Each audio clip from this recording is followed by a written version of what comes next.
I'm Adrienne Boyce, and I own Stitch, and I've been in business for, since 2010. And I do bridal alterations, and I work closely alongside Ivory Beau.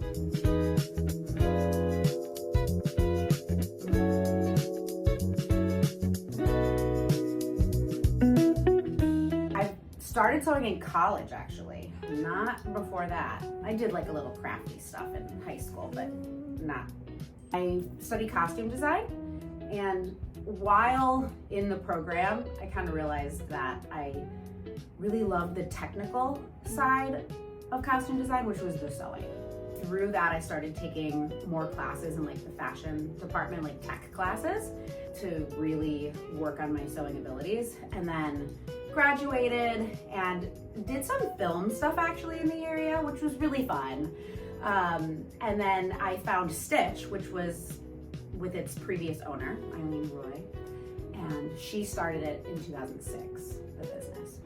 And I went in and really wanted a job and really wanted to sew and did not feel very confident, but she brought me in and then she taught me everything. She was a really amazing teacher. So I would say with her is where I really, she really dialed in on my skill set.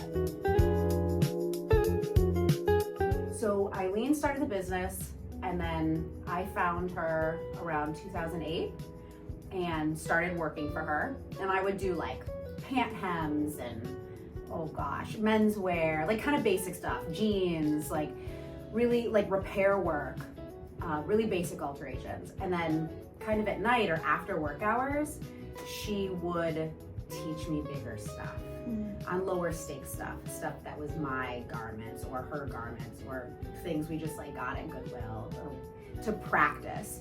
We would also do pattern making and dressmaking, and she was just a lot of fun, have a good time together. But she taught me a lot during that time period. And then in around 2011, she was diagnosed with Alzheimer's. It was a real bummer.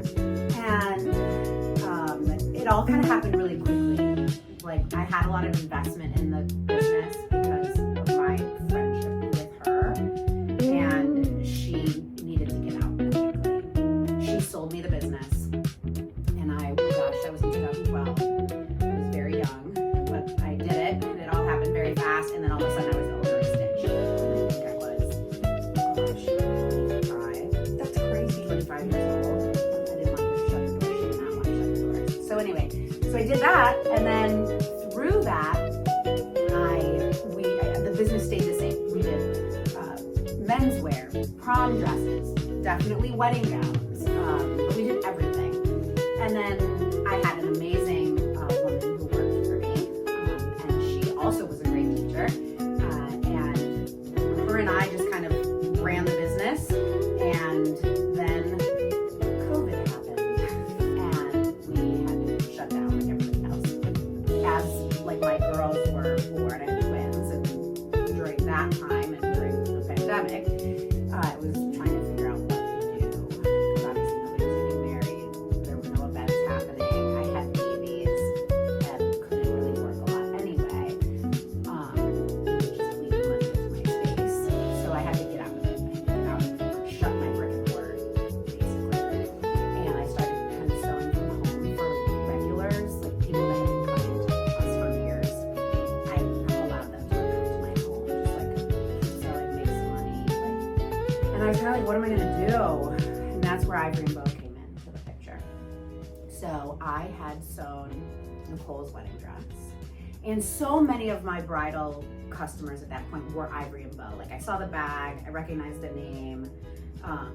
There was a lot of those customers, and because I knew her and I knew she was like similar age, new mom, and she knew, like, she didn't know what I was going through, but she was kind of in a similar place in life, like small business owner, pandemic, babies, all this.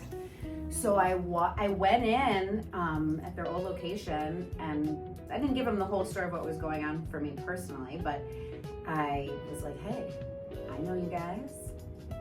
I'm looking to do work a little differently now that everything is different.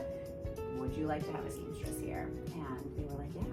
So the whole business went from like doing everything, like big alteration shop, to really small production, only bridal, like in a year's time. And there's a ton in here. There's a ton in here. There's a ton of wedding gowns in here, guys. And this isn't all of them. No. There's so many more. So during COVID, so when I was pregnant with the twins, kind of ahead of COVID, really, I knew that I was going to have to do a lot more work from home because of that. And I had a toddler at the time. So we built a studio, like a building behind the house, basically, like a 300 square foot space. I'm glad we did, because then COVID happened and I really needed it. So that has become my studio. So that is where the gowns are sewn. That's where all my machines are. So I really kind of just can lock myself in there and go to town. In your first fitting, you need to have your shoes. Now, if you're wearing a ballet flat or you're getting married on the beach and you're barefoot, you don't need to worry about it. But if your shoe has any lift, I mean anything like starting at a 1/4 inch, you want to have it with you because it's going to affect your hemline. So if you don't have your shoe at your first fitting, we can't pin them out. And that's a large portion of your alteration. I would say 98% of wedding gowns need to be hemmed, regardless of your height or heel height. So definitely shoe. Any undergarments you want to wear. Typically these gowns are made with such structure and so many layers and that you don't really need to. But if you feel comfortable wearing shapewear or some sort of, bra cups, bring those with you too. Even if we don't think they're gonna work, I think it's always best to have anything you may be thinking of or may wanna wear, because we can rule it in or out. And then the bride can make her choice on whether she wants it or not. Something you kind of have to be ready for is the scheduling of it. So you wanna schedule it, like 2 to 3 months before the wedding date, but don't wait until that point to book the appointment. They'll be gone. The appointments will be gone if you wait till that moment. You want to know when your dress, if they give you an estimated date of arrival, look online and see if you can book your appointment right away. Okay, so even if it's March and you're not getting married until the fall, we'll see if the books are open for those dates, to start your fittings. You don't want to wait until the week you're ready to do it, because then the appointments will be gone.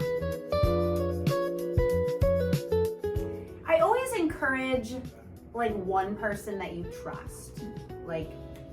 Also if you just want somebody to be a part of it, bring whoever you want. But I do think it's good to have someone for feedback, someone you trust their opinion on, because sometimes there's things that can happen that don't involve fit necessarily. They may be choices of a design or a silhouette or this or that. And you may trust a friend or a family member or a mom, their opinion on that, to help you make that choice. So I always think it's nice to have somebody with you. I think once people get into 2, 3 people, the room starts to get loud in terms of a bride maybe feeling overwhelmed by the feedback, and may find it harder to answer questions or just relax. So I would say 1 or 2 people tops that you trust, and also that person can learn how to do the bustle. So typically you need 2 to 3 meetings with me. The final one, of course, being the last one. You're just trying it on and taking it home, seeing how the bustle functions. So after you drop it off the first time, I obviously take it and work on it. And that work may be 100% completed by the time I see the bride the second time, or it may require a third fitting if they're really, really ill-fitting, oversized, or maybe they're just a little bit off, but they're heavily embellished. So they have tons of beading and lace, and it's once you put that back, you gotta take it all back off. So sometimes it's more so for myself. I may look at a hem and realize how much work it takes to put it back and then remove it. So I may want to double check it. I may baste everything with pins and want to see it on the bride again, just to make sure before I put it in place. So basically you also want to have whatever weight loss or weight gain goals you have those done before you get started. Because once you start sewing the gown, if your body changes, obviously that affects everything. So, and of course it's so hard to, like, when you're thinking 2 to 3 months out of the wedding, you're like, oh, I still have so much time to whatever goals I want to meet or this or that, but it's like you still got to try to hit those ahead of time. So that would be my biggest advice. Like, be kind of like ready to walk down the aisle the first day we meet.